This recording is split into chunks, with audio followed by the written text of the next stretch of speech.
Demain, c'est le 14 février, jour de honte pour tous les célibataires.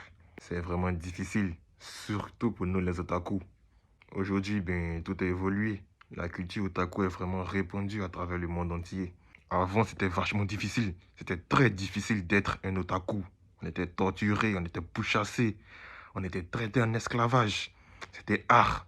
Quand tu disais à une fille avant que tu étais otaku, c'était red flag direct. C'était vraiment difficile de se trouver des potes ou d'avoir une petite copine sans qu'on se moque de toi. On se moquait tout le temps de moi. C'était vraiment art.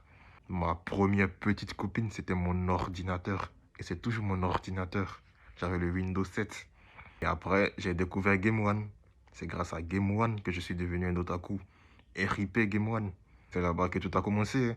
Après mon ordinateur, j'ai découvert les waifus. Et mon Dieu, les waifus. T'avais Mami Sonade et les meufs de Fairy Tail. Oh putain.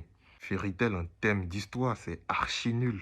Mais en termes de fanservice, oh mon Dieu, tu ne peux pas égaler. Tu ne pourras jamais égaler. Le petit enfant de 9 ans qui témoigne les Niba de Lucie. Franchement, maintenant je suis ravi. Je suis vraiment ravi de voir qu'il y a des filles otaku. Avant, dans tout mon entourage, c'était que des mecs. Ouais, aucune fille. Mais maintenant, c'est diversifié. Mais malgré tout ça, malgré tous ces changements, on demeure toujours célibataire. Et c'est grave. Otaku, c'est qu'une étiquette. En vrai, il y a aussi le côté timidité. Niveau timidité, je suis le GOAT, franchement dit. 3 palmarès. Le mec, il voit une fille à 2 kilomètres s'approchant de lui. Et il se tape son meilleur marathon. Mais il y a des jours, il y a des jours où j'ai voulu briser ma timidité. Et ça s'est mal terminé.